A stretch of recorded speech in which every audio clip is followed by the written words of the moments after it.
Hi, and welcome to another edition of Lore Maker's Guide to the Galaxy.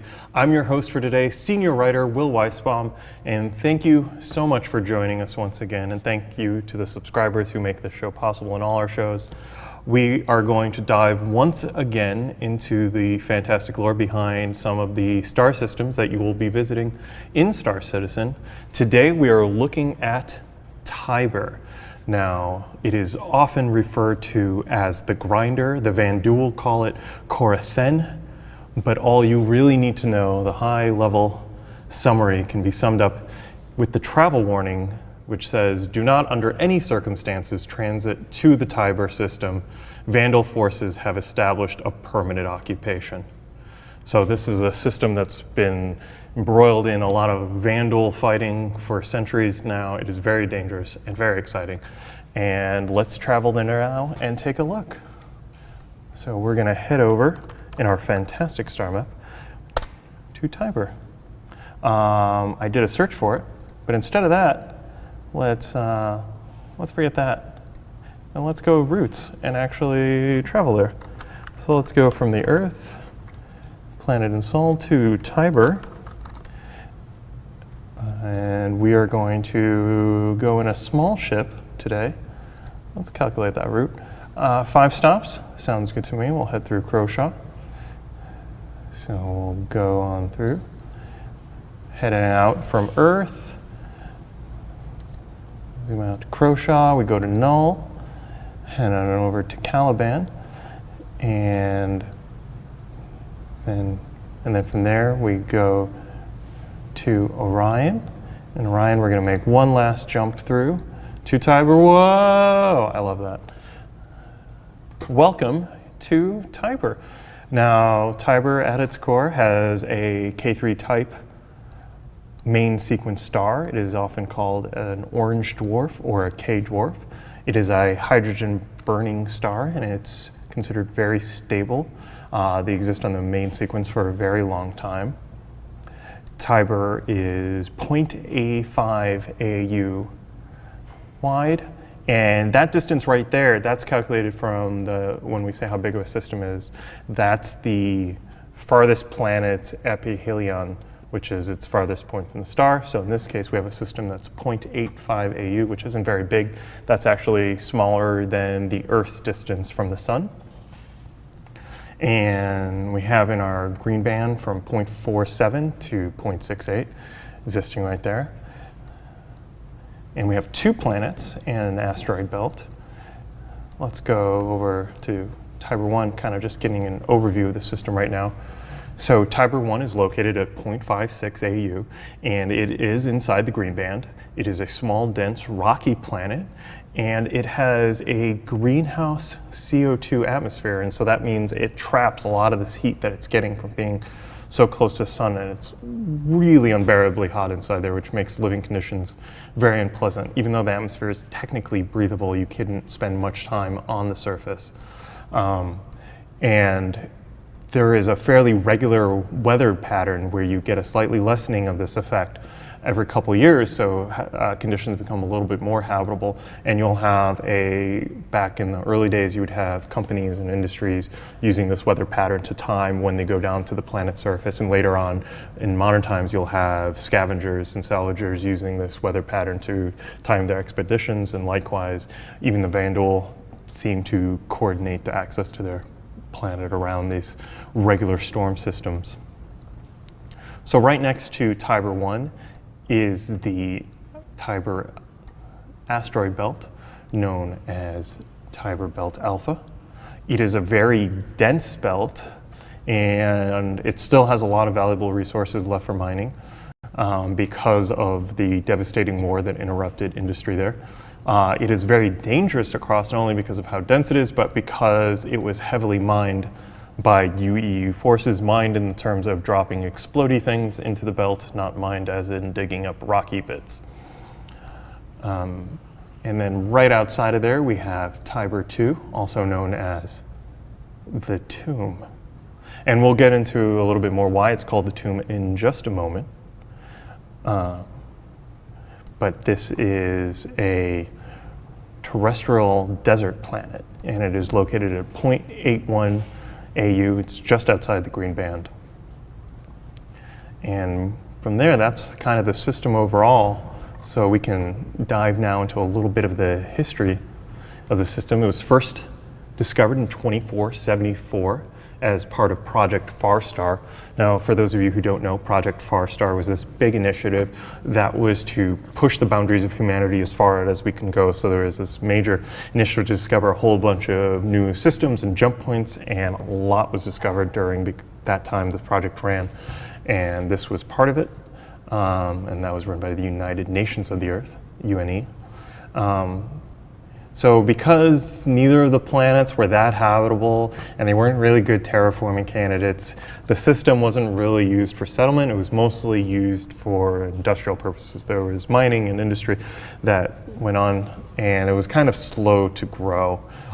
Because of Project Farstar, there was a bunch of other systems discovered around the same time, so not that much attention was paid to Tiber. However, later on, you would have an exciting discovery of the Orion system. And because of this jump here, Tiber all of a sudden became a lot more exciting because there was a lot of people going to Orion to take advantage of Armitage, which was an awesome new planet that was discovered there, and everyone wanted a hot piece of the hot Orion action. And so Tiber got like a major rest stop settled outside of the jump point, and all these businesses were trying to take advantage of those travelers moving through the system, get a few credits off them while they could. And that was the brunt of it. Like you would have a mining outpost, refineries, you'd have a couple housing exchanges, which is kind of like Grimhex. Grimhex is a housing exchange that's fallen onto hard times, but housing exchanges are kind of these apartment buildings, for lack of a better term, in space, where workers would find temporary housing while they were working mining asteroid belts or what have you. So in 2650, we had the jump to Orion taking off, but that wasn't meant to last very long because all of a sudden in 2681, the Vandal struck the system and dealt a devastating blow to Armitage. So many deaths on the planet, massive destruction, and it came out of nowhere. We were very surprised by the Vandal. And over the next few years, Tiber would transition from being this industrial system to being this stopping point on the way to Orion to now it's becoming a military staging system. Huge amounts of naval forces were moving into the system in order to be better prepared to fight in Orion. And so a lot of the civilian stations were bought up by the government and transitioned into military platforms. And then this went on for a couple decades until the final devastating blow, which happened in 2712, which is known as the Battle of Orion, when all of a sudden, for the first time in human history, a kingship showed up in Orion and completely wiped the floor with us. The system was abandoned, and all the human survivors came rushing out of the system in a mass evacuation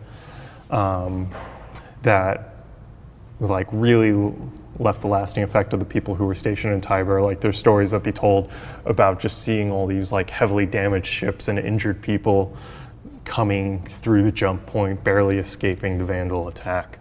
So with that mass exodus in Orion now officially in Vandal hands, Tiber became the new front of this burgeoning fight against the Vandal.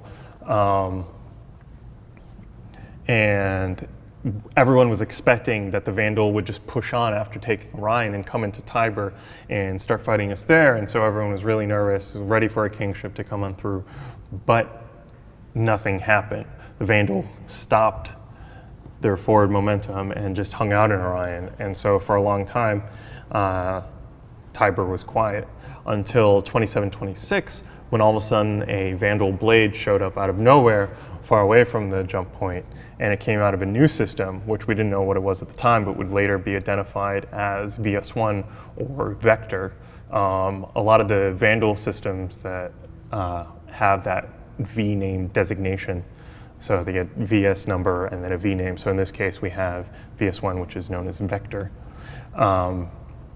So once that contact was made, all of a sudden clans started attacking Tiber, and there was a long, sustained military movement. So in 2732 was the start of what's officially known as the Siege of Tiber, which was just this long, stretched out entrenchment.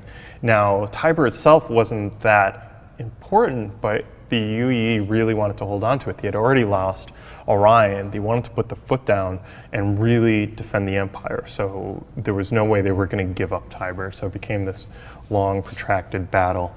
Lasted 4 long years, and the military threw everything they had against the Vandal, nearly losing the system several times.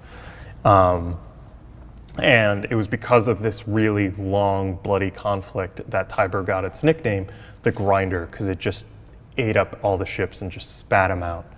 A whole generation of men and women could be seen around the empire just bearing heavy scars of the fighting they endured in Tiber.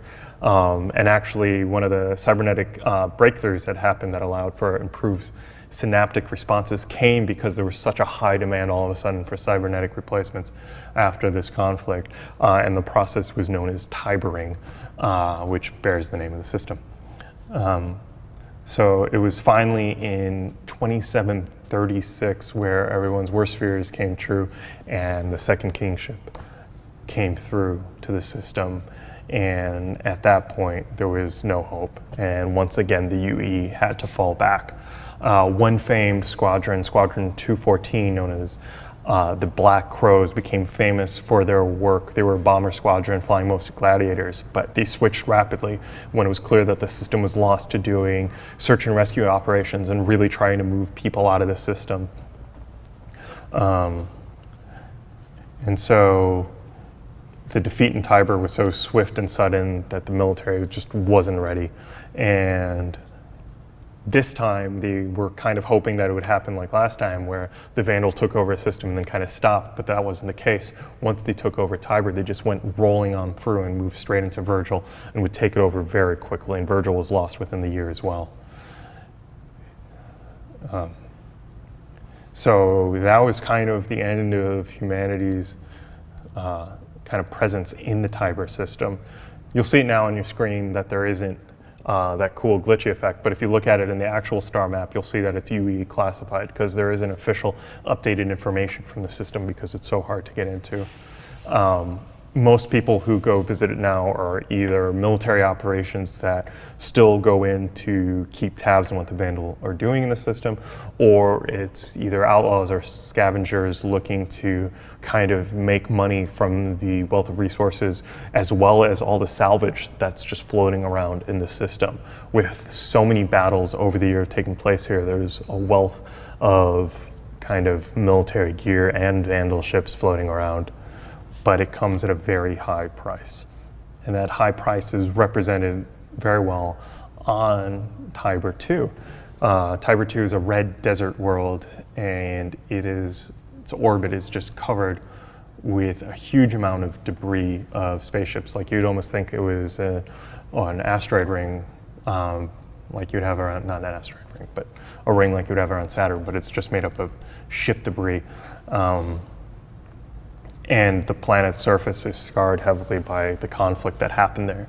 In addition, you also have on the surface massive Vandal harvesters that are chewing through all the ships and resources and minerals and ores and any bodies they find and grinding them up for the Vandal's own purposes, as well as temporary Vandal war camps that set up residence here. Now, it isn't like there's one clan that owns Tiber. There is actually battles between Vandal clans as they vie with each other to take control of the resources that are to be had here. So in addition to the Vandal themselves being a threat, there is also a threat of being caught in the crossfire from one of these battles between Vandal clans. But on the bright side, it means that the Vandal haven't built up too heavy of a front in the system because of how much they war with each other. So it's always in flux. And so you hear stories of people about trying to do the runs and coming out on the other side, or not coming back at all. If you see like an outlaw group in the verse flying a lot of outdated military ships, there's a good chance that they salvaged them from Tiber at their great personal risk, which is like a badge of pride amongst various outlaw groups. A lot of you might already have a piece of Tiber in your hangar, because part of the Puglisi collection is the AV-8 battle armor replica, which is inside that nice glass display case, is the Resilient Series battle armor made by Aero Future Tech. And it was used by the Marine shock troopers in the Siege of Tiber, and it protected them from ballistic and energy weapons. So that's really cool. So take another look at that when you have a chance in your hangar. So that's about it for the Tiber system. It was a scene of much death and destruction, and its fate is still unknown. Maybe one day now that Admiral Bishop is once again moving along the front, we can see humanity taking it back, but we'll have to wait and find out what happens there. So thank you all so much for tuning in. I hope you enjoyed this Lore Maker's Guide to the Galaxy. Thank you for all your support and backing the game, and I hope to see you around. Thanks again. Thank you for watching. So if you want to keep up with the latest and greatest in Star Citizen and Squadron 42's development, please follow us on our social media channels. See you soon.